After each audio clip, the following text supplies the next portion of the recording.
Vale, nada, empiezo. Hola a todos, lo primero. Nada, para empezar quería primero mencionar brevemente cómo habíamos pensado esto. El objetivo general de esta charla es abordar algunos de los debates que afectan a la clase trabajadora y al movimiento obrero, y con esto queremos además resaltar cuáles son nuestros principales planteamientos a nivel de programa, estrategia y organización, con el objetivo de pensar cómo desarrollar la lucha de clases y una perspectiva revolucionaria en el siglo XXI. Yo voy a empezar destacando algunos elementos de la situación del ciclo actual y además proporcionando algunos conceptos para ahí tener un contexto y después abordarán estos debates Vero y Asier. Para pensar el actual ciclo no podemos dejar de mencionar el contexto internacional que se ha mencionado mucho en la escuela, que además obviamente tiene un profundo impacto en la vida de la clase trabajadora. En este sentido, como mencionaba José, sin miedo a exagerar, nos encontramos ante una disyuntiva histórica, un momento de quiebre en donde la estabilidad del último gran proyecto burgués, me refiero al neoliberalismo, ha saltado por los aires. Este proyecto que se basaba en la globalización, en la privatización masiva y que aquí en el Estado español tuvo como efecto la desindustrialización y bueno, todos los ataques que conocemos. Lo cual nos ha llevado a este escenario marcado como todos conocemos, por guerras en diversas partes del globo, un genocidio contra el pueblo sin precedentes, contra el pueblo palestino, auge de la extrema derecha en diversos países y en general una tendencia hacia mayores conflictos e inestabilidad en los próximos años.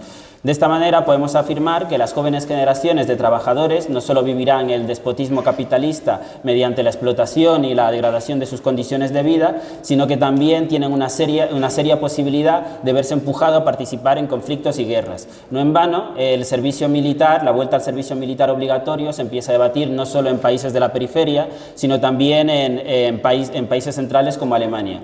Por tanto, la primera definición en el actual contexto que yo quería hacer para la clase trabajadora es que nuevamente, como en las anteriores guerras mundiales, los capitalistas están preparando el escenario para llevar al matadero a millones de trabajadores. El otro gran elemento que quería destacar es la proliferación y crecimiento de la extrema derecha. Esto también es una expresión del agotamiento del ciclo neoliberal y de la profunda crisis de los regímenes políticos. Sin duda, esta es una de las grandes preocupaciones que atraviesa el conjunto del movimiento obrero, porque vemos cómo de repente aparecen figuras como Trump, como Bolsonaro, como Vox, que amenazan con acabar con todos nuestros derechos. A la vez de que una parte de este discurso, en una parte de nuestra clase, también penetra y ayuda a profundizar la división de las filas de la clase trabajadora y del movimiento obrero. Aunque nosotros no catalogamos a estos fenómenos como fascismo, sí que consideramos que potencialmente pueden serlo. No hay nada más que ver lo que ha pasado este verano en Reino Unido y mucho más si se radicalizara la lucha de clases. En cualquier caso, es algo a lo que los revolucionarios tenemos que dar respuesta. Entonces, en este marco, ¿cómo se encuentran las filas de nuestra clase? O para decirlo de otra manera, ¿cuál es la actual relación de fuerzas para abordar este desafío? Podemos, en primer lugar, decir algo básico, pero que es muy discutido. A nivel numérico, la clase trabajadora nunca ha sido tan numerosa como ahora, tanto a nivel absoluto como relativo. Según la OIT, que no es nada sospechosa de ser izquierdista, hay 3.500 millones de personas que se pueden considerar clase trabajadora. Eso sin contar sus familias, sus hijos, los pensionistas y demás. Pero al mismo tiempo hemos vivido una ofensiva muy fuerte durante muchos años que ha provocado una importante fragmentación y debilitamiento de las organizaciones de la clase trabajadora, cuya principal consecuencia, como sabemos, ha sido el aumento de la precariedad y el deterioro de las condiciones de vida de la inmensa mayoría de las clases populares. Aunque esto lo quieran camuflar con todo tipo de discursos, la realidad es que de cada crisis hemos salido en muchas peores condiciones y nunca hemos acabado de recuperar las condiciones previas. Esto sucedió así en 2008, fue lo que sucedió también con la pandemia, y es lo que nuevamente muchos expertos económicos, incluso burgueses, dicen que va a pasar más temprano que tarde y que la caída de las bolsas este verano fue un aviso a navegantes. En este punto, amerita mencionar la figura de los sindicatos, ya que siguen siendo las principales organizaciones de masa de las clases trabajadoras. Como sabéis, como definición, los sindicatos son el primer nivel de organización de trabajadoras y trabajadores y es el que surge de la necesidad de defenderse ante los abusos y despotismo de los empresarios en los propios centros de trabajo. Mediante las luchas sindicales se han conseguido muchas conquistas importantes, como la jornada de 8 horas, la eliminación del trabajo infantil o la cobertura sanitaria. Pero también ha dado lugar a uno de los fenómenos más importantes y que más ha influido en la lucha de clases. Se trata de la burocracia sindical. El sustrato para el surgimiento de este fenómeno se debe a la aparición a principios del siglo XX en países imperialistas de capas de trabajadores con condiciones notablemente mejores que el de la mayoría de trabajadores. Es lo que los marxistas denominamos aristocracia obrera. Poco a poco estos sindicatos fueron reflejando los intereses de estos sectores, lo cual provocó que se vuelvan menos cuestionadores del sistema de conjunto y por esa vía la burguesía logra ya no solo privilegiar a un sector de la clase trabajadora, sino directamente cooptarla y ponerla a su servicio y transformarla en una casta del movimiento obrero.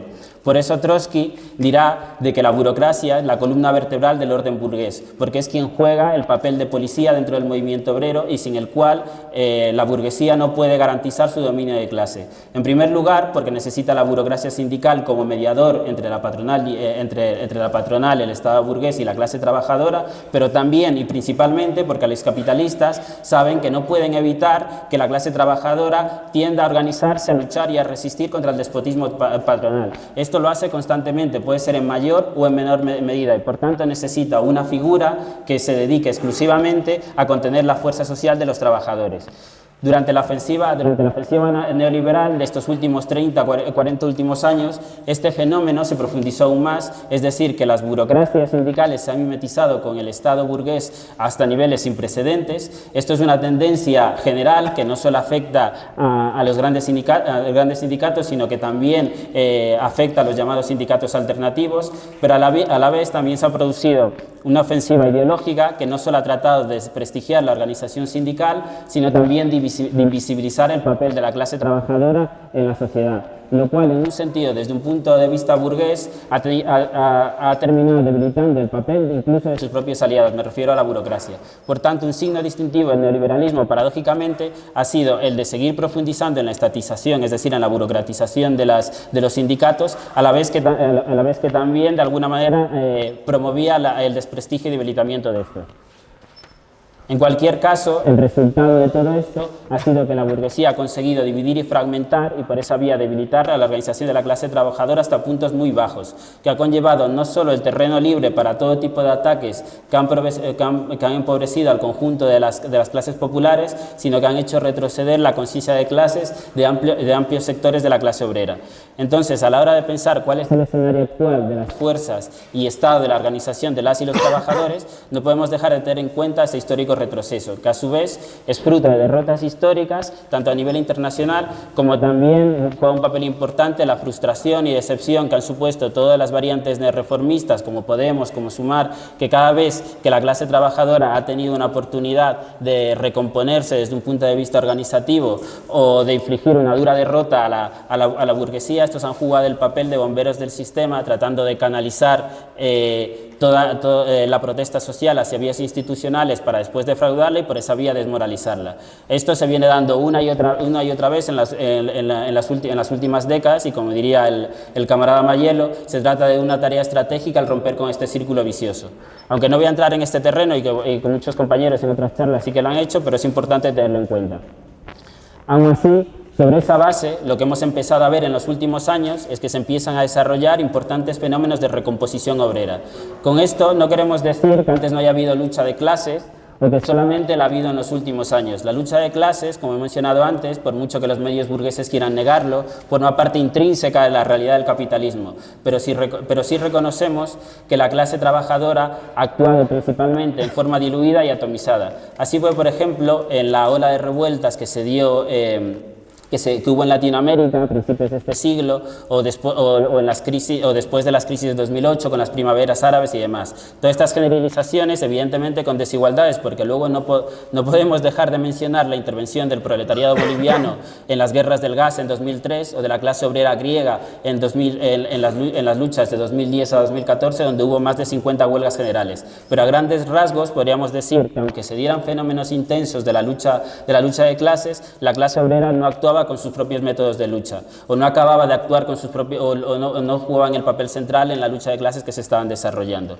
En los últimos 4 o 5 años esto parece que empieza a cambiar y la clase obrera como sujeto vuelve a recobrar un papel más relevante en los hechos de la lucha de clases. Insisto, venimos de niveles muy bajos de conciencia y de organización, fruto de lo que hemos mencionado como ofensiva neoliberal, pero lo que queremos decir es que esa tendencia empieza a cambiar y nosotros, sin sobrevaluarlo ni exagerarlo, tenemos que tenerlo en cuenta como uno de los elementos del análisis y apoyarnos en eso para darnos una orientación precisa en la actual coyuntura.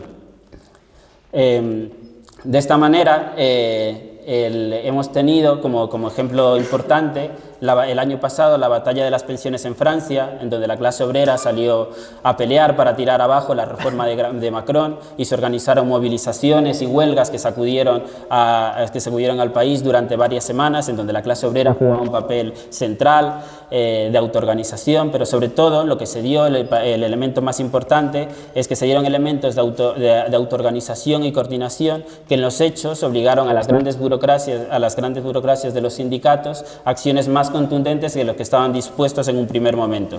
Así, por ejemplo, nuestros compañeros, junto a otros sectores en lucha, tuvieron iniciativa como la Red por la Huelga General, que agrupó a miles de activistas en toda Francia y de forma embrionaria mostraba cómo poder desbordar a la burocracia por abajo.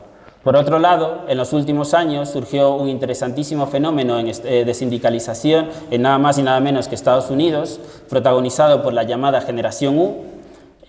Lograron construir sindicatos en empresas hiperrepresivas como Amazon o Starbucks. No fueron las únicas, pero sí es verdad que fueron las más emblemáticas. Además de construir sindicatos, se despertó un fuerte activismo sindical en diversas empresas y sobre todo cambió la percepción de los sindicatos en una parte muy importante de la población. Según algunas encuestas, la clase trabajadora menor de 34 años en Estados Unidos, el 77% está a favor de crear y desarrollar sindicatos. Esto es toda una novedad, desde luego, y también no podemos dejar de mencionar países de la periferia, con las últimas revueltas en África, que ayer mencionaron los compañeros en la charla internacional, que son una fuente muy fuerte de energía para el conjunto de la clase obrera a nivel internacional, o las que se dan en el sudeste asiático, las que se dio este verano en Bangladesh, o las que se dieron antes en Myanmar o Sri Lanka,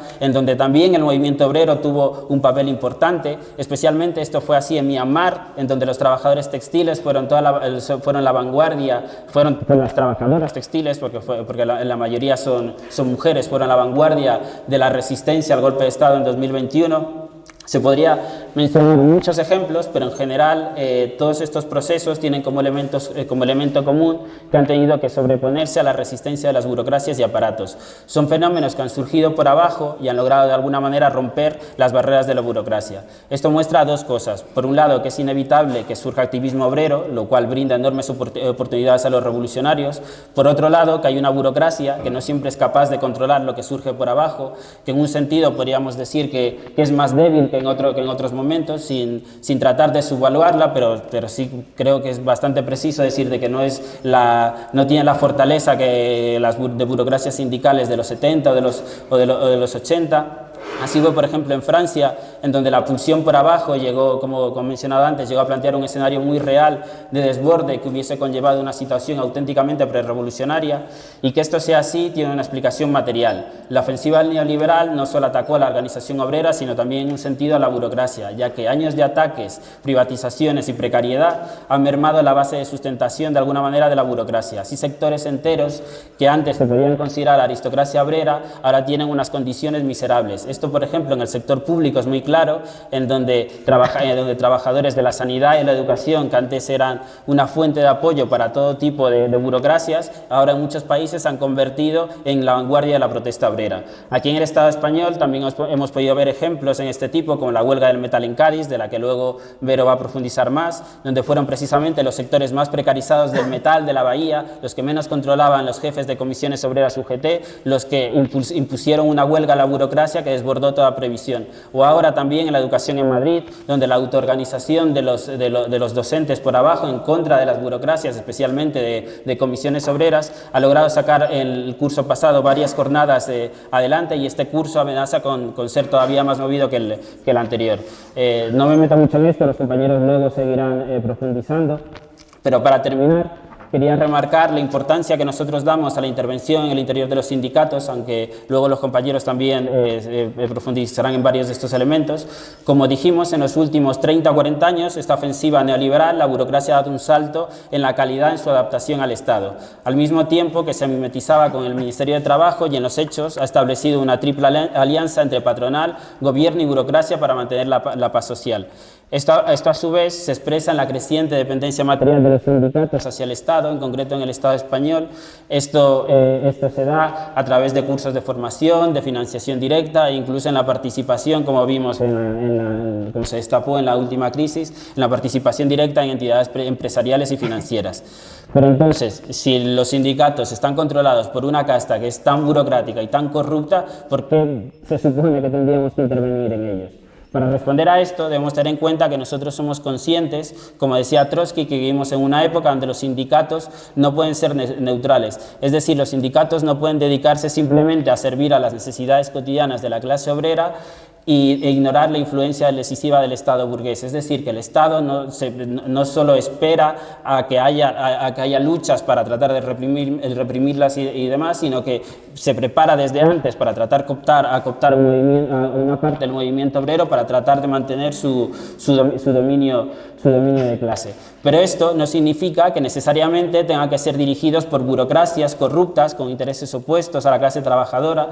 También consideramos que pueden ser recuperados por la clase trabajadora y sus elementos más conscientes y ponerlos a disposición del combate contra el Estado y la burguesía como clase, apoyándose precisamente en lo que he mencionado antes, en el hecho de que los capitalistas y ninguna burocracia puede evitar que los trabajadores luchen y por tanto surja activismo por abajo e incluso que surjan elementos de autoorganización y coordinación. Por tanto, no intervenir en los sindicatos porque están burocratizados es darle precisamente la espalda a esos sectores que luchan y terminar, aunque sea de forma involuntaria, apoyando para que la perpetuación de esta burocracia. Por eso, para que esto suceda, pasa por pelear por sindicatos militantes en donde haya una clara disposición en poner las fuerzas y recursos de los sindicatos en función de la autoorganización democrática y movilización lo más ampliamente posible para organizar al conjunto de la clase trabajadora, es decir, superar cualquier lógica corporativa. Para resumirlo, nosotros diríamos que nuestra intervención en los sindicatos pasa por pelear porque sean totalmente independientes del Estado burgués y para que su régimen esté basado en la democracia obrera. Esto, a su vez, tiene que tener una concreción política real, que tiene que engarzarse con las principales necesidades que tiene la clase trabajadora en este momento. Por ejemplo, ¿podemos recuperar los sindicatos para recrear un nuevo internacionalismo proletario que se disponga a frenar este genocidio brutal contra el pueblo palestino? O si viene una situación como la que preparan los capitalistas de nuevas guerras y nuevos conflictos, serán desde las organizaciones de clase capaces de desplegar una política de guerra a la guerra, el enemigo está en casa cuando quieran llevarnos al matadero de conflictos, o desde las organizaciones de obreras como los sindicatos podemos disponernos a unir al conjunto de los sectores oprimidos, lo cual a su vez implica nuevas formas de organización que tienen que superar a los propios sindicatos. Bueno, dejo todas estas cuestiones planteadas para que las respondan ahora Vero y Asier.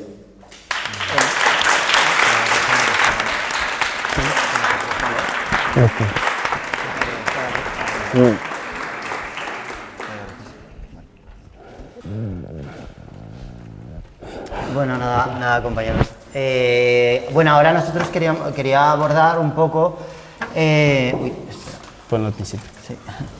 Queremos abordar un poco cómo pensar la pelea por una estrategia revolucionaria en el movimiento obrero un poco en contrapunto con otras corrientes políticas dentro del sindicalismo. En realidad no podemos abordar todas en profundidad ni nada, pero por lo menos queremos destacar como algunos debates que son interesantes para pensarlo, ¿no? Aquí en el Estado español, por ejemplo, a la izquierda de los grandes sindicatos podemos encontrar distintas lógicas, ¿no?, dentro de ese sindicalismo, ¿no? Por ejemplo, encontramos el anarcosindicalismo, que de forma simbólica reivindica la CGT, en la que muchos de nosotros militamos, pero que se solapa también o convive con el movimentismo, con el autonomismo, pero también con corrientes políticas dentro del sindicalismo que son la táctica sindical de los sindicatos rojos, ¿no?, que es otra vertiente, ¿no? Pero hoy también queríamos discutir o abordar, aunque sea, algunos debates con el centrismo que nos parecen interesantes, ¿no? Bueno, sí, como decía Esteban, la burocracia sindical es la columna vertebral del capitalismo que divide a la clase obrera y la hace subordinarse al Estado burgués. El debate de cómo superar esas burocracias sindicales tiene una importancia crucial, y el problema de los sindicatos también, ¿no?, para pensar una perspectiva anticapitalista. Es decir, pensar cuál es la vía para reunir en torno... por eso nos parece importante el debate o lo que nosotros planteamos o llamamos hegemonía obrera, ¿no?, que es el debate para pensar cómo en torno a la clase obrera podemos reunir a todos sus sectores y movimientos populares para construir un contrapoder realmente efectivo y real al Estado capitalista, ¿no? Y es que sin pelear dentro de los sindicatos por esto no es posible hablar ni de sindicatos combativos ni tampoco de pensar vías hacia una sociedad socialista, ¿no? Y esto es precisamente lo que es la estrategia, o sea, es el arte de combinar las batallas diarias sindicales que tenemos todos los días con la perspectiva de derrotar el capitalismo, ¿no? Entonces, en esa perspectiva sobre las ideas que se tienen respecto a la burocracia sindical y el Estado burgués, aparecen distintas corrientes políticas que le han tratado de dar una respuesta, ¿no? El anarcosindicalismo es una de ellas, ¿no?, que en su momento tuvo un peso enorme en el siglo XX en el Estado español y que aún, aunque ahora no tenga tanta importancia, sigue reivindicándose desde la CGT, que es el principal sindicato de la izquierda sindical, ¿no? Históricamente esta corriente estuvo representada en el Estado español por la CNT y organizó a lo mejor del proletariado más combativo, que se forjó en las luchas legales e ilegales bajo un montón de tipos de dictaduras, ¿no? El anarcosindicalismo o el sindicalismo revolucionario en Francia, en Francia se llama así, apareció en el siglo XIX y fue una reacción en realidad progresiva contra esos sindicatos que se iban burocratizando y contra los partidos socialistas que se hacían cada vez más electoralistas, ¿no? O sea, era una reacción progresiva. En el caso del Estado español, que bueno, Salva ha contado un poco de cómo se formó esa CNT, aunque reivindica la idea de un comunismo libertario sin Estado y sin clases sociales, como también reivindicamos desde el marxismo, no consideran que tenga que ser necesario construir un poder obrero para acabar con el capitalismo, ¿no? De hecho, y junto a esta propaganda abstracta, revolucionaria, tienen además un discurso, tienen un discurso apoliticista, ¿no?, que significa que niegan la influencia política, como ha dicho Esteban, niegan la influencia política en las maniobras del Estado burgués sobre la clase obrera, ¿no?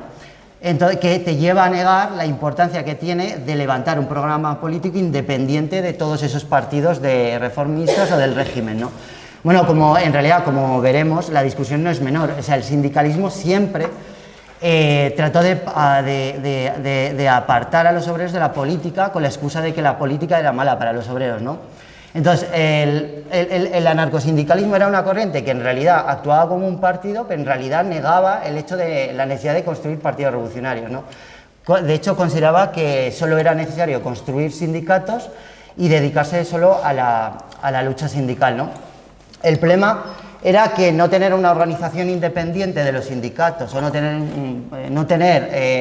una organización independiente de los sindicatos trae enormes consecuencias, ¿no? Por un lado, acaba identificando ese partido anarcosindicalista con los sindicatos y la clase obrera, que es una visión muy parecida a la que tiene el reformismo sobre su concepto de partido de masas o el estalinismo del partido único, que es el único partido de la clase obrera. que le lleva en realidad a acabar adaptándose a la conciencia conservadora de los sindicatos o a no tener en cuenta que la clase obrera es muy diversa social y políticamente, ¿no? Y en definitiva, y en realidad negarse a pelear por una democracia sindical donde existan más corrientes sindicales dentro del propio sindicato. De hecho, al no hacer esto, al no pelear por una democracia sindical, fortalece los aparatos de la burocracia sindical, que es lo que ha contado Esteban, ¿no? Además, si la clave es solo construir sindicatos, o es suficiente, se acaba bloqueando la posibilidad de desarrollar la autoorganización de la mayoría de las masas explotadas que no están sindicalizadas o que el sindicato solo organiza una minoría sindical, ¿no? Como decía Esteban. Entonces, ¿qué pasa? Que el apoliticismo del anarcosindicalismo del que hablábamos era favorecido en esa época, es de hecho favorecido en esa época y ahora también por el argumento de que los sindicatos obreros no debían plantearse exclusivamente, que solo debían plantearse problemas exclusivamente corporativos o económicos, ¿no? Y sin mezclarse en la política ni nada, ¿no? Entonces, ¿qué pasa? Que esa lógica en realidad es una de las claves de la democracia capitalista, ya que la burguesía siempre ha intentado separar a la economía de la política, porque si la lucha obrera queda acotada al marco laboral, en realidad no hay ningún peligro que amenace la hegemonía política de la burguesía, ¿no?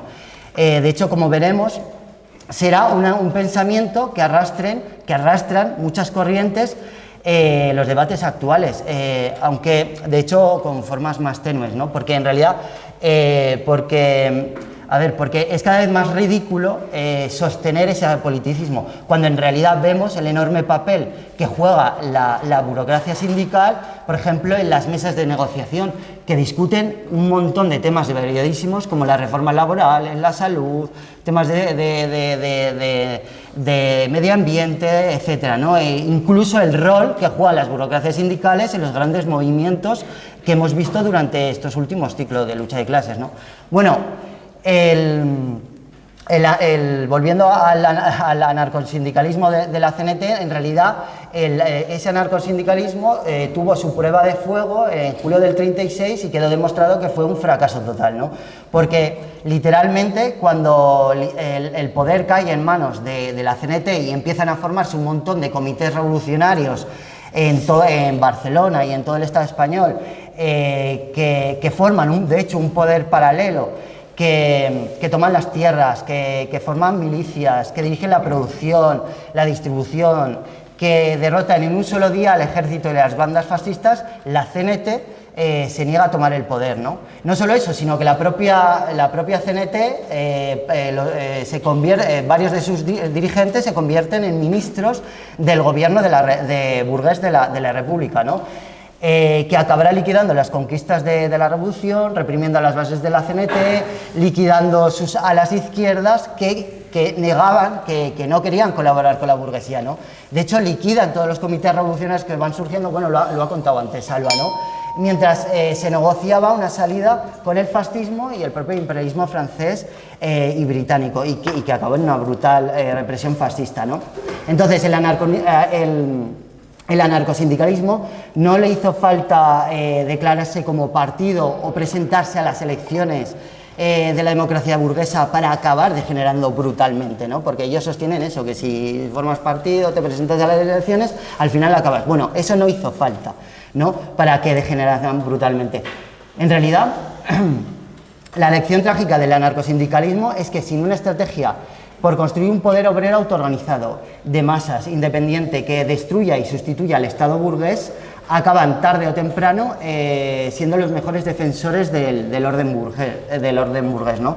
Pero no solo eso, es que tampoco esto es suficiente, porque sin pelear por una estrategia que supera las organizaciones existentes y a la burocracia sindical, que permita precisamente lo que decía Esteban, unificar esa clase obrera que está fragmentada y demás, como fueron los consejos obreros en Alemania, los soviets, las comisiones de trabajadores que contaba ayer Iván, no es posible enfrentar al Estado burgués. El anarcosindicalismo, al confundirse con los sindicatos y negarse a tener un partido con un programa propio y al negarse a desarrollar la autoorganización más allá de esa minoría sindical, que unificara a los obreros y sin sindicalizar, acabaron jugando un rol contrarrevolucionario, ¿no?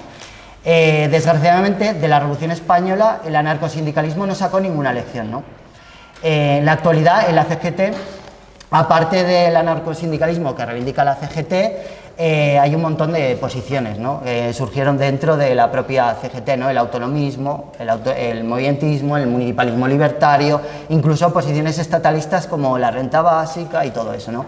Bueno, ahora no vamos a hablar de todas ellas, porque no nos da tiempo, pero podemos decir que un rasgo común de ellas no solo es que se niegan a destruir el Estado capitalista, sino que dan un salto más en su integración en el capitalismo, planteando que la clase obrera ya no es central como sujeto político para una alternativa anticapitalista, sino que es un movimiento más de los movimientos sociales que hay, ¿no?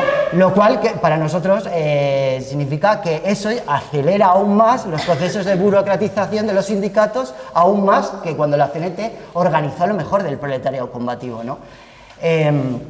Bueno, un ejemplo de estas visiones, en cierta manera, las expresó sintéticamente Miguel Fadrique, ¿no? Que es el actual secretario general de la CGT, al calor del debate de la extrema derecha. Lo cogemos porque en realidad es interesante el debate para pensar el problema de las estrategias, ¿no? Según el compañero, a la extrema derecha se le enfrenta planteando, dice así literalmente, la necesidad de construir espacios de autoorganización como modelo de presión para forzar cambios legislativos. Según ellos, según los compañeros, la clase trabajadora tiene que entender que sin una movilización social contundente, quien esté en el gobierno hará las políticas a su antojo y al dictado de los poderes económicos, ¿no? Bueno, nosotros evidentemente acordamos con que hay que apoyar, con la idea de la movilización, evidentemente, ¿no? Pero el problema no es este, el problema de Fadrique es que no acaba de plantear una alternativa contra la burocracia sindical o contra los proyectos neorreformistas que han surgido durante estos años. De hecho, son funcionales a ellos, ¿no? ¿Por qué? Porque lo que está proponiendo Fadrique, poniendo la autoorganización de los movimientos sociales y de la movilización para presionar a las instituciones burguesas como norte estratégico para arrancar reformas y demás, o incluso para avanzar hacia una sociedad igualitaria y feminista que dice, es una ilusión totalmente reformista, ¿no? Y consustancial con estos proyectos neorreformistas. Precisamente lo que demostraron las movilizaciones del último ciclo de la lucha de clases que inauguraron, que ha estado explicando Esteban con los chalecos amarillos, con la juventud chilena y demás, de presionar con movilizaciones contundentes a las instituciones burguesas, y es que por un lado es una alternativa, acabaron canalizadas o deshinchadas por los desvíos institucionales y por estos partidos neorreformistas que querían gestionar el capitalismo, y por el otro lado tampoco había una estrategia para impedir que la clase obrera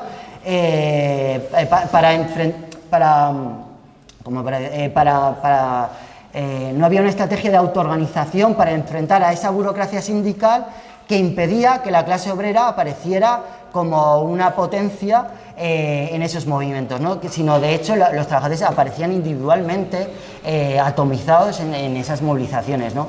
Lo cual eso impedía convertir esas grandes movilizaciones en posibles, esas revueltas en posibles revoluciones que realmente hubieran cuestionado los regímenes políticos, ¿no? Entonces, una de las lecciones de este segundo ciclo de la lucha de clases es que no se pueden combatir los desvíos institucionales o el bloqueo que impone la burocracia sindical sin pelear por lo que nosotros planteamos como lo que es la hegemonía política de la clase obrera, ¿no? ¿Qué quiere decir esto? Que respecto a lo que hablábamos anteriormente, es que contra todo apoliticismo o contra todo el sindicalismo corporativo de los sindicatos hay que luchar porque la clase obrera haga suya las demandas de todas las capas obreras y de los movimientos sociales y los imponga con sus propios métodos de lucha, ¿no? Con la huelga general, con los piquetes, porque es precisamente la única clase social que realmente puede parar la producción, la distribución capitalista y asestarle un golpe al régimen capitalista, ¿no?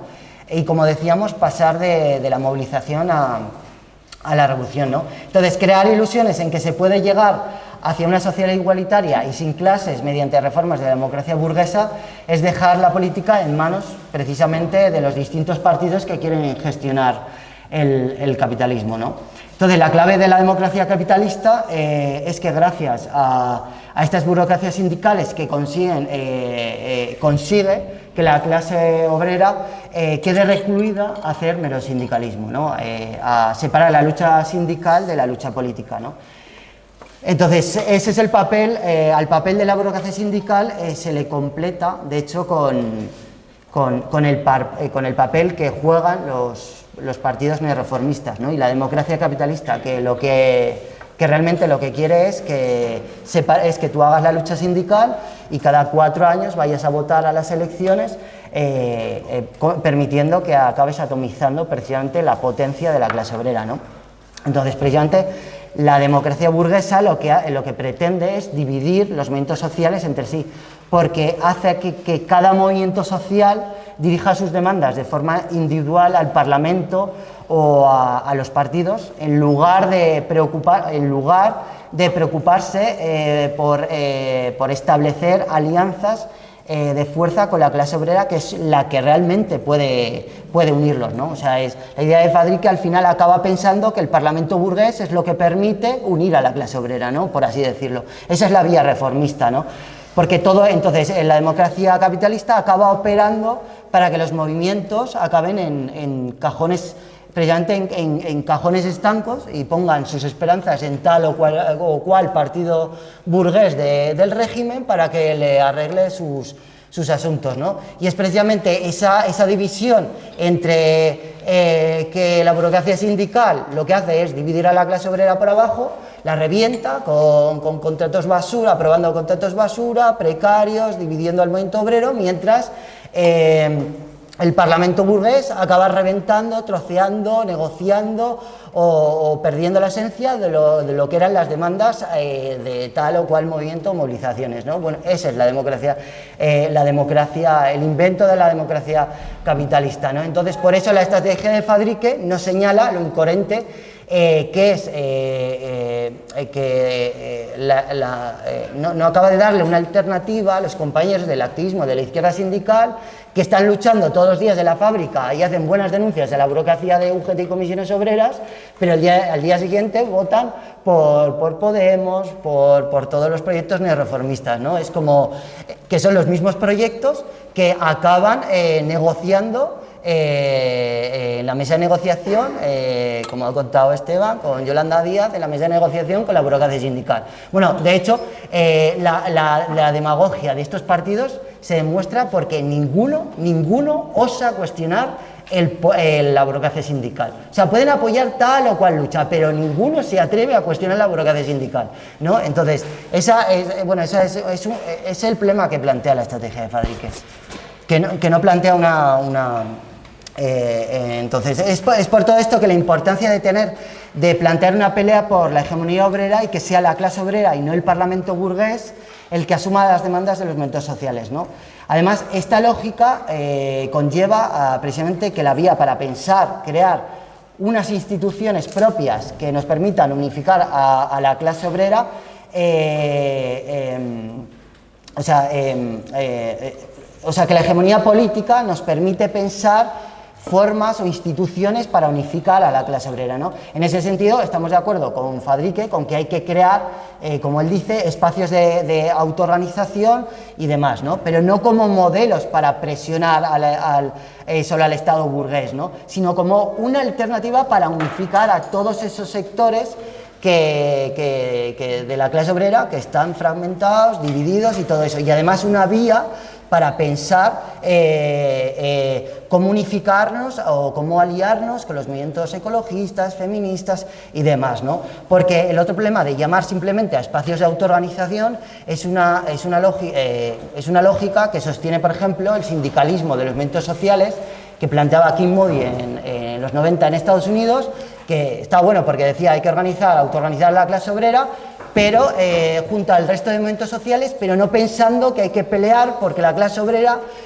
coja el programa del movimiento feminista, de la pelea contra las guerras, de la pelea contra el racismo, para pelearlo desde las fábricas, las empresas y demás. Porque si no se plantea esto, es imposible plantear una alternativa contra la extrema derecha en las fábricas, en las empresas y demás, ¿no? Entonces, como contará Vero, una de cómo pensar estos espacios, cómo desarrollar estos espacios de autoorganización es la política del Frente Único, ¿no? Que luego desarrollará Vero, ¿no? Pero es una de las vías que nosotros tenemos que pensar para construir realmente un poder alternativo capaz de derrotar al Estado burgués y abrir la posibilidad real de una sociedad socialista o igualitaria, ¿no? Y no esperar ilusamente a que la presión a las instituciones haga cambiar el carácter y el interés o los intereses de clase de esas instituciones y partidos patronales, ¿no? Bueno, los límites para desarrollar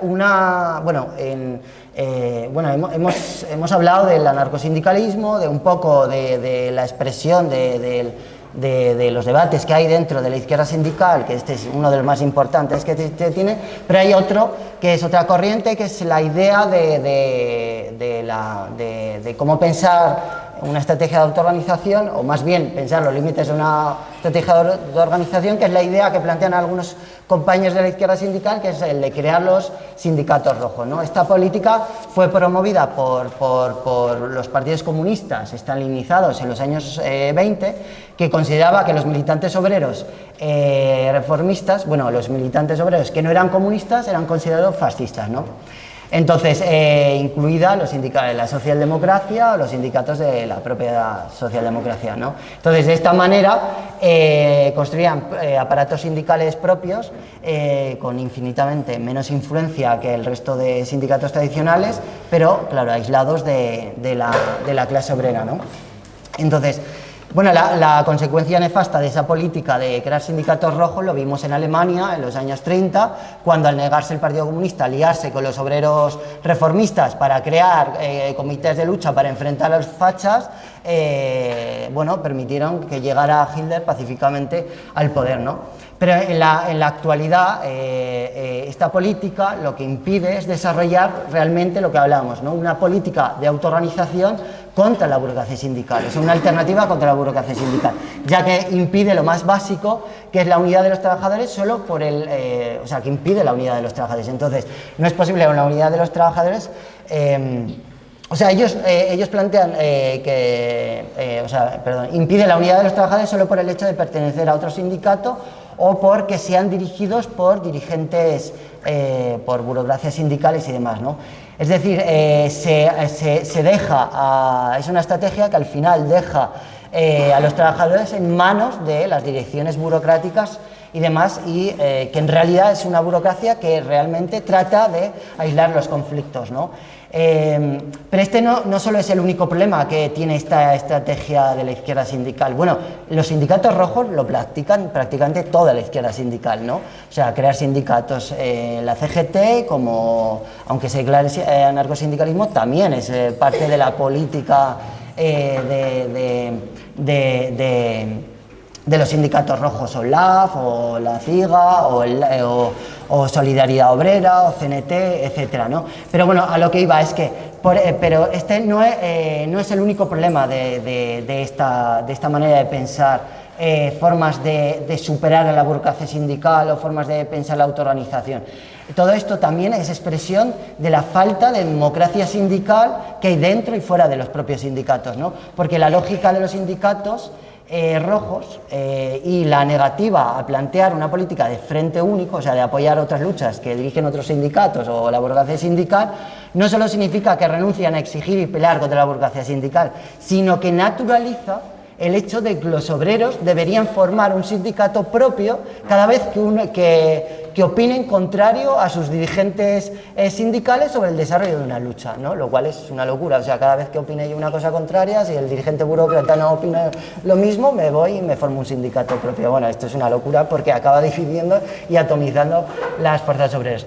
Y esto y en realidad esto no es algo que no es nada bueno para la izquierda sindical. Esta lógica acaba negando la democracia interna de la propia izquierda sindical. Es por eso que el Frente Único que planteamos, sin la pelea por la democracia obrera y por la pelea por la libertad de que los obreros opinen lo que les dé la gana sobre los conflictos y puedan crear corrientes, agrupamientos sobre cómo se desarrolla el conflicto, etcétera, es una lógica que acaba claudicando las burocracias sindicales y de hecho las acaba fortaleciendo, ¿no? Y el problema es que muchas veces la propia izquierda sindical, aunque combate evidentemente son compañeros que hacen buenas denuncias a la burocracia sindical, en los hechos, cuando muchas veces, no siempre, pero muchas veces cuando hay conflictos ya han practicado la unidad de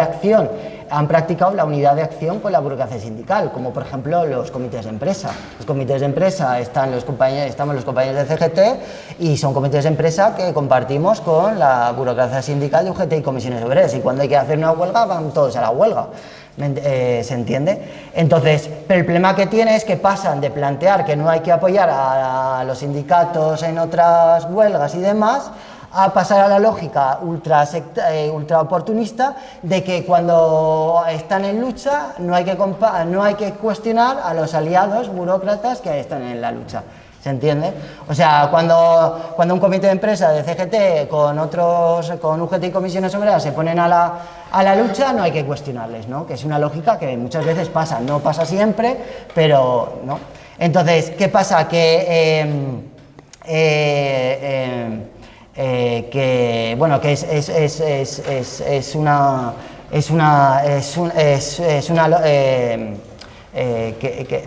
plantean que no hay que cuestionarles, ¿no? Entonces, es una lógica de los sindicatos rojos que al final no acaba siendo tampoco una alternativa contra la burocracia sindical, aunque tenga muy buenas intenciones, ¿no?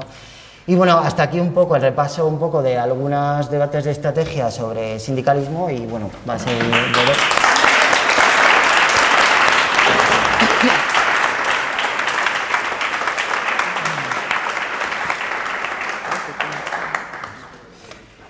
Como comentaba, como decía Asier un poco al principio de cómo se había pensado también la charla y esta, un poco la división de las partes, ¿no? La idea ahora de esta última parte es centrarnos más en la necesidad de levantar una política que enfrente o que combata la adaptación a cualquier aparato burocrático, incluso la adaptación al propio Estado burgués, es decir, una política de independencia de clase, ¿no? ¿Y por qué lo consideramos importante? Porque incluso vemos como grupos políticos que se denominan, ¿no? Que se proclaman revolucionarios, acaban en alguna experiencia concreta o con alguna política concreta, acaban capitulando de una forma u otra algún tipo de burocracia, ¿no? Y en eso también lo vemos en el movimiento obrero y por eso es parte de uno de esos debates que queríamos tener hoy en esta mesa. Ya lo ha dicho Esteban un poco, la idea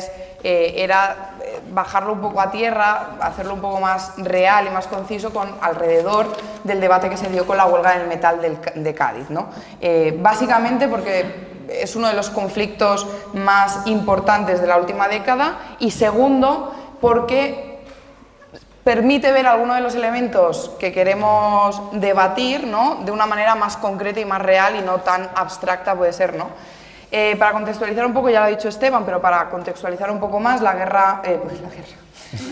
No. Fue un poco verde. Recordemos que en Cádiz, ¿no? En 2021 se produjo la huelga en el histórico sector del metal que permitió ver cómo la clase trabajadora puede aglutinar a sectores de explotados y de oprimidos, ¿no? Y de esta manera, como explicaba un poco Esteban, una huelga que surge por las reivindicaciones de un sector fue la chispa que motorizó unas movilizaciones obrero y populares que no habíamos visto desde hacía años. La huelga, podríamos hablar de muchas cosas de la huelga, pero lo importante es que durante días los trabajadores mantuvieron la huelga y los piquetes, aparte de que estuvieron soportando, ¿no? O resistiendo la represión dura de ese gobierno que se llamaba progresista y que tuvo el punto culmen de la tanqueta entrando en los barrios obreros a reprimir a los huelguistas y a aquellos que se estaban solidarizando también con la huelga y que veían en el ejemplo de Cádiz un ejemplo también para salir a luchar. En este marco, en este contexto de la huelga de Cádiz, no hubo ninguna corriente política que fuera capaz de que emergiera una dirección alternativa, que fuera capaz de anular la influencia que tenía la burocracia sindical, que acabó llevando el conflicto a un callejón sin salida. Y en concreto, dentro de esas corrientes políticas, creemos que tiene especial responsabilidad anticapitalistas. Anticapitalistas es un grupo político que viene del trotskismo, es un grupo centrista con posiciones políticas que oscilan entre posiciones más revolucionarias, más reformistas, y que desde hace mucho tiempo viene en una deriva reformista que le ha llevado pues, a ser uno, o que le llevó en su momento a ser uno de los principales impulsores de un proyecto como el que fue Podemos, ¿no? De los principales promotores de la fundación de Podemos, que tiene cargos públicos, que ha tenido cargos parlamentarios y que en el momento de la huelga tenía al alcalde de Cádiz, que era uno de sus principales dirigentes, que era Kichi. Formalmente, y sobre todo en un principio, plantearon una política correcta, ¿no?, de solidaridad con la huelga y una política de denuncia a la represión y de denuncia al rol que estaba teniendo el gobierno progresista. No sé si nos acordamos de que se hicieron virales, por ejemplo, las declaraciones de Kichi con el megáfono en la mano, llamando a la solidaridad con la huelga, que fue bien recibido en sectores de los trabajadores, en los piquetes. Y en paralelo a todo eso empezó a haber una campaña por una parte de la derecha, ¿no?, en contra de la huelga, y por otra parte también una campaña de parte del propio gobierno progresista, que empezó a decir que si la huelga de Cádiz se mantenía, se ponía en peligro, por ejemplo, futuros proyectos o futuros trabajos, o mantener el astillero de Navantia, porque se podían incumplir los plazos de entrega de las corbetas que tenían pactadas con la dictadura saudí, ¿no? Y, por ejemplo, esto es una manera de presionar, es una manera de quitar solidaridad a la huelga, porque al final, claro, es un conflicto que te puede quitar un trabajo, y también es una manera de frenar la expansión propia de la huelga. Y en todo ese marco, ¿no?, de ataque de la derecha, de ataque también del gobierno con esas campañas, de la propia represión, vemos otras declaraciones también de Kichi, ¿no?, ahora ya un poco más moderado, que se ofrece, ¿no?, desde su cargo institucional, ofrece moderar o ser un moderador en la mesa que reúne a la burocracia sindical y a la patronal. Claro, es una lógica puramente institucional, ¿no?, que acaba ofreciéndose como una bala a una mesa donde solo participaba la burocracia, donde se estaba acordando la resolución de la huelga a espaldas de los trabajadores, que es lo que acabó pasando, y que tenía una lógica esta mesa de cerrar el conflicto lo antes posible realmente, ¿no? Entonces, cuando se ofrece como moderador de esta mesa, se está avalando no solo a la mesa, sino a la burocracia sindical, que es la misma que lo que quería, que tenía el objetivo, ¿no?, de pacificar Cádiz lo antes posible para que no se extendiera el ejemplo no solo a otras empresas, sino también a otras regiones. Y sobre todo lo que llama la atención es que esa mediación iba radicalmente contra una de las necesidades más urgentes que tenía la huelga para que pudiera ganar, que era que las reivindicaciones, la lucha, el plan de lucha, las negociaciones, quién iba a las negociaciones, etcétera, estuviera en manos de los huelguistas y no en manos de la burocracia sindical. Entonces, al avalar esta mesa, al final se mantenía en las manos de la burocracia sindical. Y cuando hablamos de anticapitalistas, estamos hablando de una formación que obviamente se reivindica anticapitalista y que también se reivindica partidaria del desarrollo de la movilización social. De hecho, también podemos decir que mucha de su militancia y de sus simpatizantes estaban o estuvieron solidarizándose con la huelga. Lo que pasa es que el problema es que el apoyo a la huelga, o para que la huelga pudiera ganar, no era jugar un papel meramente institucional de ofrecerse como moderador avalando esa mesa de negociación. Apoyar la huelga pasaba porque anticapitalistas, desde esa posición institucional que tenía, la hubiera ofrecido, ¿no?, para con todos sus recursos, todos sus militantes y todo me sale en catalán, el resó, la amplitud que tiene para llegar a otros sectores, la pusiera en servicio de la huelga y de todas sus reivindicaciones. Eso pasaba por asumir todas sus reivindicaciones y por no actuar como un mediador entre la burocracia sindical y la patronal. Entonces, ¿qué podría haber hecho Anticapitalistas? Primero lo que estoy diciendo, ¿no? No ponerse como un moderador, sino poner todos esos recursos a favor de la huelga para que pudiera continuarse la lucha, además de defender junto al sindicalismo combativo y a los sectores más combativos de la huelga la necesidad de hacer asambleas generales de las plantillas para que pudieran convertirse realmente en los representantes y en los negociadores del conflicto y desplazar a la burocracia sindical. Y en segundo lugar, una de las cosas que podría haber hecho es impulsar una campaña política en todo el Estado junto al resto de la izquierda anticapitalista, una campaña de solidaridad que pasara también por hacer acciones no solo de solidaridad, sino para intentar llenar las cajas de resistencia para mantener la huelga y seguir denunciando toda la represión y la campaña del gobierno. Otro de los puntos que podríamos tocar o que podríamos coger o que nos enseña la huelga de Cádiz es que había una necesidad en el conflicto de fomentar la autoorganización de los trabajadores, porque podría haber sido clave para, por ejemplo, impactar en otros sectores que no estaban en la huelga.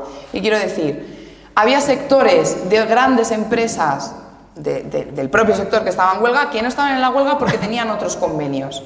Es decir, había una división por ese tipo de convenio, ¿no? Entonces no estaban en el conflicto desde el principio, pero sí que creemos que impulsando o fomentando esa autoorganización se podría haber impactado en esas plantillas para sumarla a la huelga, ¿no? Y para tener más fuerza en ese conflicto, porque la patronal acabó, como hemos visto también en otros muchos conflictos, acaba usando a su favor que no está todo el sector volcado en una huelga, ¿no? Para negociar a la baja el fin de la huelga, las reivindicaciones o los acuerdos a los que se lleguen.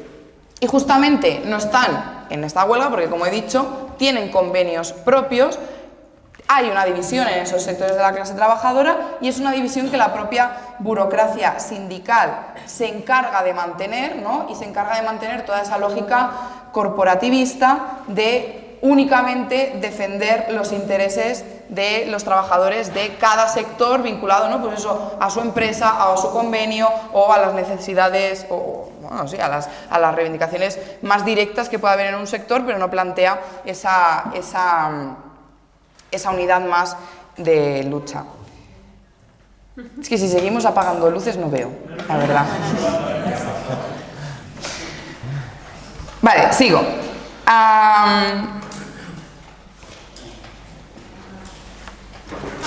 Vale, volviendo a Anticapitalistas, lo que quería plantear con todo esto es que Anticapitalistas no tuvo como eje de su intervención tratar de impulsar un frente único obrero contra la patronal y en defensa de las condiciones de la vida de la clase trabajadora, no solo entre la propia plantilla que estaba en huelga, sino con otras plantillas que estuvieran en empresas cercanas, independientemente del tipo de convenio que tuvieran, del tipo de contrato que tuvieran, de la sindicalización que tuvieran, ¿sí? Bueno, es un poco lo que estábamos también, o lo que se plantea, o lo que estaba planteando Asier antes. Pero lo que tampoco planteó Anticapitalistas, y este es otro punto importante, es crear organismos de unificación de los diferentes sectores de la misma ciudad, por ejemplo, en comités de lucha o en asambleas comunes, ¿no? O sea, no limitarlo solo a la participación de los trabajadores que están en el conflicto o trabajadores de otras empresas, sino crear esos comités de lucha que te permitan vincularte de alguna manera, ¿no? Con, por ejemplo, la juventud precaria de otros sectores, o por ejemplo con el movimiento de mujeres, o con el movimiento estudiantil, o con otros movimientos que se puedan sumar a esa lucha, a ese conflicto, rodearlo de solidaridad, sacarlo de alguna manera del aislamiento de la fábrica o del polígono en concreto, y que a la vez que toman las reivindicaciones de la lucha, de la huelga, haya de alguna manera una unión también con las reivindicaciones de todos aquellos sectores que pelean contra la explotación y la opresión de este sistema, que es un poco lo que planteaba también Asier antes. Como sabemos, ¿no? La huelga al final se desconvoca, ¿no? La desconvocan a los sindicatos de la mesa tras refrendar el acuerdo en asambleas de afiliados, ¿no? que acaban dándole el visto bueno, pero sí que se ven muestras, por ejemplo, de trabajadores que no están de acuerdo con el propio acuerdo y con el levantamiento de la huelga en sí. Entonces, volviendo a anticapitalistas, es un poco la razón también de este debate, es un poco ver la lógica que hay detrás de lo que planteaban para la huelga, ¿no? En base a los artículos de balance que luego, por ejemplo, hacen de la propia huelga o de la burocracia sindical en Viento Sur, por ejemplo, ver un poco esa lógica que les lleva a no enfrentarse a la burocracia sindical y a actuar de manera diluida en los sindicatos, en los movimientos sociales, como hemos visto y como vemos en otros ámbitos, no solo en el tema de la huelga de Cádiz, sino que lo vemos también en otros conflictos o, como decía, movimientos, etc. Voy a tocar 3 puntos en concreto con el debate de anticapitalistas. El primero es que dicen que el acuerdo en sí, a pesar de que no da suficiente, está bien porque se llega a él mediante la movilización, es decir, mediante la presión, ¿no? Y que partiendo de eso está bien. Ahora bien, reconocen que no es suficiente, que hay que seguir luchando, ¿no? Para conseguir más. Lo que pasa es que no plantean cómo seguir luchando. Y más después de que la burocracia sindical haya hecho todas las maniobras que hizo para levantar la huelga, ¿no? y todo el impacto que eso puede tener, no solo en un sector de huelguistas, sino también en un sector de la clase trabajadora que tenía a Cádiz, o que vio en esos días a Cádiz como un ejemplo.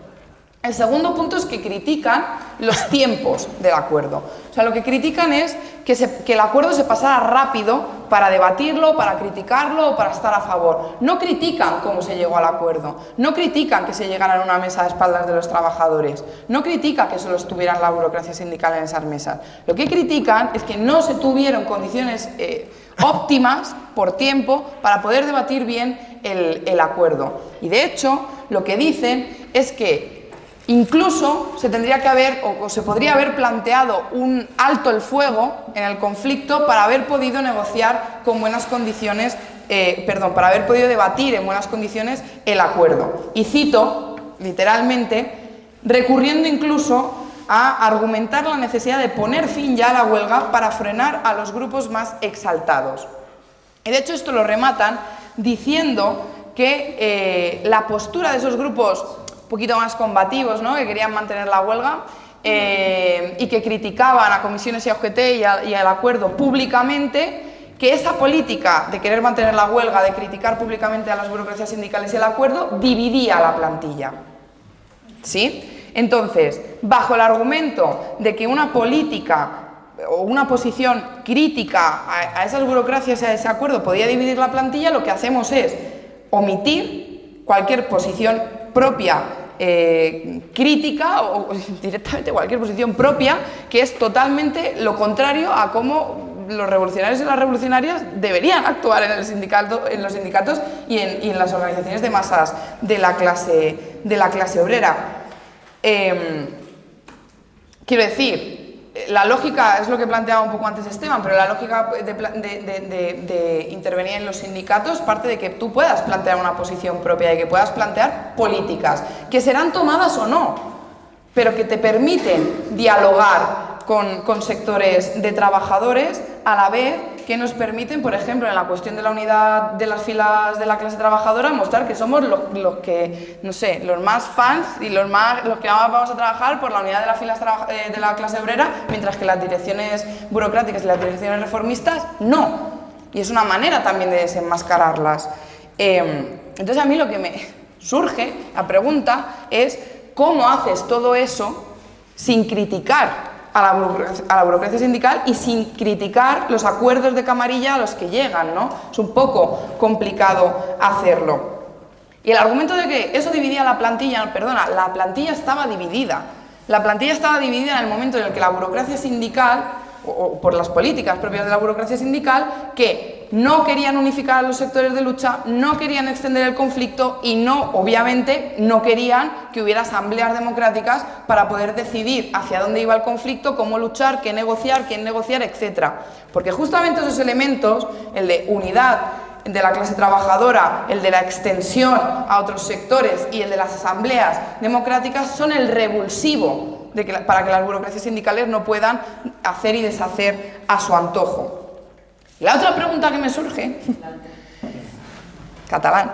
La otra pregunta que me surge es, o sea, ¿de verdad Anticapitalistas lo que estaba planteando es que el problema era que la izquierda sindical cuestionara públicamente a las burocracias de comisiones y UGT y al acuerdo que claramente iba en contra de las reivindicaciones de la huelga? No, porque es justamente lo que tendría que haber hecho. O sea, criticarlo públicamente y plantear esa posición pública está bien. Lo que se le puede criticar, en todo caso, a la izquierda sindical es que no planteara un plan de lucha contra la burocracia sindical hasta el final, que pudiera exponer a esas direcciones para que quedaran con la careta quitada, ¿no? Y para poder dialogar con esos sectores que todavía tenían confianza en ellos y con los sectores que no, intentar aglutinarlos para presentar de alguna manera esa oposición a la burocracia sindical.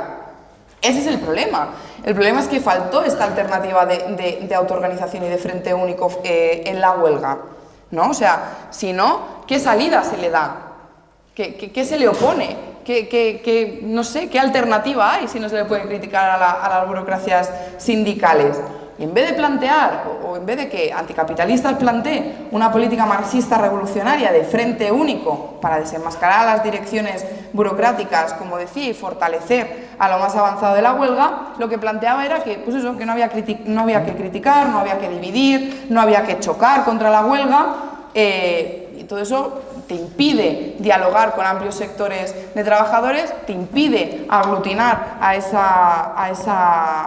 esos sectores que pueden estar más avanzados y que no están de acuerdo con el acuerdo y con las burocracias sindicales y que se quedan sin ningún tipo de alternativa. Y por lo tanto, te lleva a una lógica antimarxista de cómo, o sea, a un pensamiento antimarxista, una lógica antimarxista de cómo intervenir en las organizaciones de masas y en la clase obrera. Y en el fin último, te lleva a una lógica antimarxista de no construir un partido revolucionario. Porque si no puedes hacer nada de esto, ¿cómo avanzamos los revolucionarios en los sindicatos y en la clase obrera? Y el último punto del debate con Anticapitalistas es que es curioso el balance, o es curioso cómo omiten y cómo olvidan de alguna manera el modus operandi de las burocracias sindicales, ¿no? Que en todos los conflictos acaban convocando huelga por presión de las propias plantillas, pero lo hacen sin ningún tipo de plan de lucha, sin ningún tipo de discusión, etc. Y cómo lo hacen siempre manteniendo esas divisiones y siempre intentando levantar la huelga lo antes posible, ¿no? para evitarnos males mayores. Y digo que parece que lo olvidan o lo omiten o no sabemos qué, porque su conclusión o lo que llegan a decir en uno de los artículos es a felicitar a las direcciones sindicales burocráticas por haberse atrevido de alguna manera a convocar una huelga indefinida de verdad, no como mera amenaza, y la resolución del acuerdo es que la capacidad negociadora de los que estaban en la mesa sindical no era suficiente, por lo tanto por eso no se consiguió nada más, ¿no? O sea, tenemos una visión radicalmente diferente a la que plantean en este sentido anticapitalistas respecto a las burocracias, a cómo actúan y respecto también a la dinámica de la lucha de clases. Acabando yo con Cádiz, los trabajadores de Cádiz mostraron una combatividad y una determinación que hacía muchísimo tiempo que no veíamos debido a la pasividad y a la pasivización de los últimos años y que se puede considerar de alguna manera como un paso en la recomposición de lucha de la clase obrera. Pero esta recomposición no sale de la nada, es una tarea consciente de los y las sindicalistas combativos, así como de la izquierda que se reivindica anticapitalista y revolucionaria. Y entre todas esas tareas que habría, se podría sintetizar en dos esenciales, que las hemos visto con el ejemplo de Cádiz, que es unidad de la clase trabajadora y democracia obrera. ¿Por qué? Porque, como decía Esteban al principio, la clase obrera a día de hoy, la clase obrera nunca había sido tan extensa en la historia, pero sigue estando tremendamente fragmentada. Lo que pone el ejemplo de Cádiz sobre la mesa es la necesidad de esa unión de las filas de la clase trabajadora y la necesidad de romper de alguna manera no solo con esa división impuesta por sectores, convenios, figuras, etcétera, sino, como decía Asier, que la clase obrera pueda convertirse en una clase hegemónica frente al conjunto de sectores explotados y oprimidos, para así también romper la división o las diferentes divisiones basadas en la opresión que usa el capitalismo para seguir aumentando sus ganancias y continuar y redoblar la explotación. Es una tarea fundamental que, lo siento, solo se puede llevar si llevas hasta el final la lucha contra las burocracias sindicales, que son esos actores, ¿no?, que garantizan esa división y, de alguna manera, bueno, de alguna manera no, y pasa por decir lo que son, que, como decíamos antes, son un instrumento de dominación de la burguesía, y no pasa por bailarles el agua, sino por pelear, por desarrollar esas asambleas, por desarrollar los métodos de democracia obrera en los lugares de trabajo, por recuperar los sindicatos y los comités de empresa de las manos de las burocracias y ponerlos al servicio de la lucha de clases, etc. Muy breve, ya cerrando el punto de Cádiz y del debate con anticapitalistas, muy breve y en relación también a lo que había mencionado Asier antes, otro de los grandes debates que sale un poco del ámbito de los sindicatos, ¿no?, es el debate con el movimientismo, con la lógica del autonomismo, con esa lógica de que vale solo con organizarse en movimientos sociales, con formas de autoorganización, etc. Y claro, el debate está en que eso realmente no es una oposición, no nos sirve para pelear contra las burocracias sindicales. ¿Por qué? Pues porque en los movimientos sociales también vemos que hay unas propias burocracias, ¿no?, unas propias burocracias que se conforman de alguna manera. Pensemos que en los movimientos sociales, por una parte, la clase obrera no interviene per se como clase obrera, interviene de alguna manera diluida en la ciudadanía, ¿no? Y en estos mismos movimientos, que están presionados e influenciados por la situación general, se van formando unas direcciones que en muchos casos acaban conformándose como burocracias de los movimientos, y son estas las que muchas veces hablan en nombre del movimiento cuando en realidad están planteando posiciones políticas ligadas a los mismos sindicatos y a partidos políticos, pero de manera no clara, no se presentan como posiciones políticas como tal, sino que se amparan en la autonomía del movimiento para plantearlas. Tenemos ejemplos desde el 15M, ¿no?, que acabó, como sabemos, desviado al proyecto neorreformista de Podemos, o también tenemos el ejemplo del movimiento de mujeres. En el movimiento de mujeres había y hay una burocracia feminista que en un primer momento fue superada por la fuerza de un movimiento masivo al cual se sumaron franjas de mujeres trabajadoras, migrantes y jóvenes precarias con sus propias reivindicaciones, que impusieron la huelga general feminista a la burocracia, que en ningún momento quería que se convocara una huelga.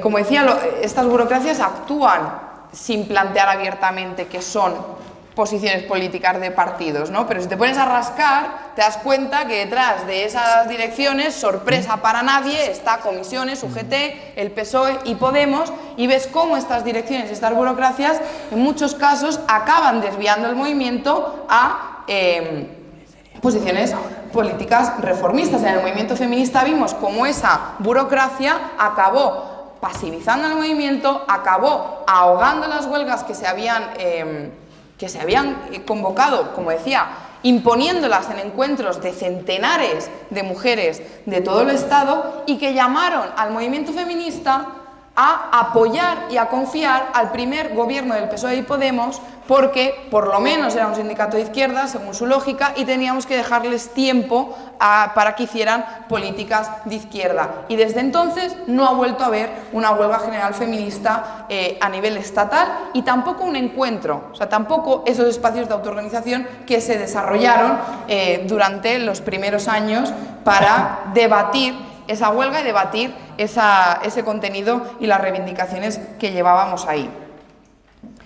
Al contrario de lo que hacen estas burocracias o de lo que hacen aquellas organizaciones que actúan de manera diluida en los movimientos, para nosotros es clave plantear una voz propia, una posición política que pelee porque los movimientos se orienten hacia la clase obrera, es decir, que hagan una alianza con ella. Y de ahí la tarea de crear las fracciones revolucionarias también dentro de los movimientos sociales, desde las que pelear para que esa alianza de sectores se haga sobre la base primero de denunciar, ¿no?, que el problema es el capitalismo y que la lucha es contra el capitalismo, y segundo, que para acabar con el capitalismo es necesaria una estrategia revolucionaria donde la clase obrera participe con sus propios métodos. Como vemos, el resumen de todo esto, ¿no?, sería justamente que no... trata justamente de que no hay que asimilarse, o de no asimilarse críticamente a las formas ciudadanas que adoptan las luchas o los movimientos sociales en la actualidad, como hemos visto, ni de adaptarse a ningún aparato sindical, sino de que se trata de luchar para que la clase trabajadora logre intervenir como tal y articular en torno así a los diferentes sectores de lucha, que es lo que hemos ido planteando a lo largo de las intervenciones, y que de esta manera, en esta perspectiva, o de ahí la importancia también de plantear todo el tema de la autoorganización, del desarrollo de coordinadoras, de esos organismos, ¿no?, de autoorganización y de unificación, que en perspectiva puedan ser el germen de futuros consejos de un poder alternativo de la clase trabajadora y los oprimidos, siguiendo la enorme tradición de la perspectiva soviética.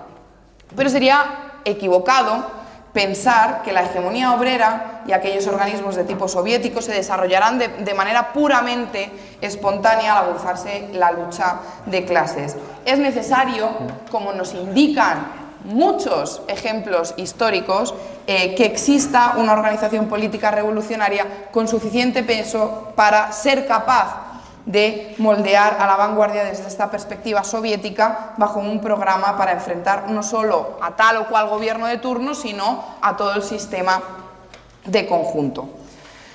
Por eso, y para acabar, para llevar a cabo estas tareas es necesario construir partido. Todo esto era para decir que hay que construir partido, pero no un partido cualquiera, sino un partido leninista de vanguardia, es decir, un partido que agrupe a la vanguardia obrera y a los sectores más avanzados de la clase trabajadora y de los movimientos sociales para hacer fracciones revolucionarias en los sindicatos y en los movimientos sociales, y que se proponga dirigir a millones en los momentos de radicalización. Y acabo con una frase de un libro, con una cita, no una frase, con una cita de Trotsky, del libro de los sindicatos y las tareas de los revolucionarios, que es todo un debate que planteaba un poco Asier, que se hace en su momento contra el sindicalismo revolucionario en Francia, contra también sectores de la oposición de izquierda en Francia y en otros países, etcétera, que dice: los comunistas no le temen a la palabra partido, porque su partido no tiene ni tendrá nada en común con los otros partidos.